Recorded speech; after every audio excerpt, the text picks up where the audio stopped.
संध्या नावाची 30 वर्षाची साधी, निरागस आणि 2 मुलांची आई होती.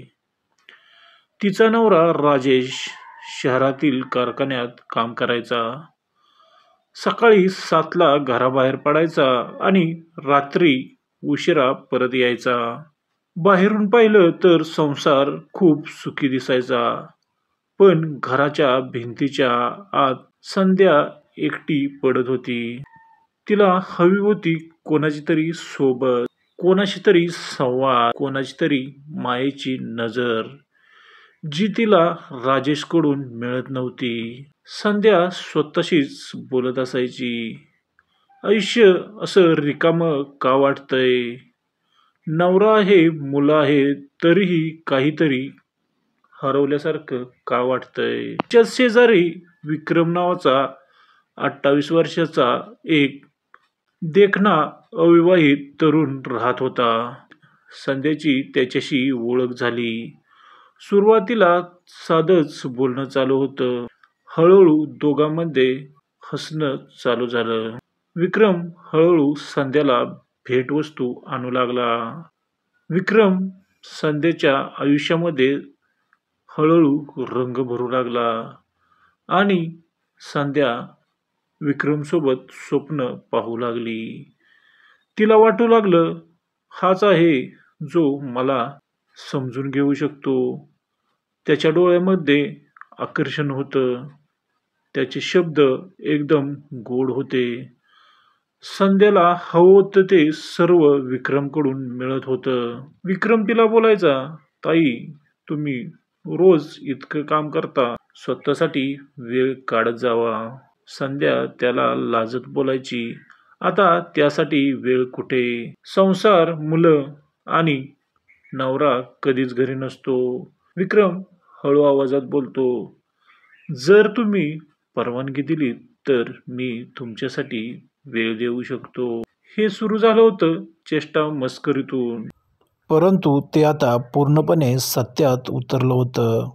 त्या दोघांचं नातं एवढं जवळचं झालं होतं की संध्या स्वतःला रोखू शकत नव्हती. तिला स्वतःला रोकायचं होतं, पण मनातला तिचा रिकामेपणा विक्रमच्या सहवासाने भरला जात होता. दुपारी नवरा कामावर, मुलं शाळेत आणि घर रिकामं. संध्याला खायला उठत होतं. अशातच तिला विक्रम भेटला होता. विक्रम दुपारच्या वेळी संध्याला गुपचूप भेटू लागला. त्यांचं नातं आता अनैतिक वळणावर होतं. संध्या विक्रमला सांगायची, हे चुकीचं आहे विक्रम, लोकांना कळलं तर. परंतु विक्रम तिचा हात धरत बोलायचा, तू माझ्यासोबत खुश आहेस ना, मग लोकांचं काय घेणं देणं?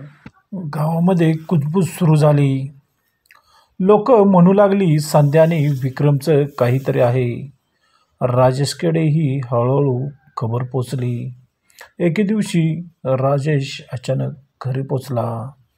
समोर पाहतो तर संध्या आणि विक्रम नको त्या अवस्थेमध्ये त्याच्याच बेडवरती. राजेशचं डोकं फिरलं. राजेश ओरडला, संध्या, हे काय चाललंय? संध्या घाबरते. संध्या बोलते, राजेश, माझं चुकलं, मला माफ कर.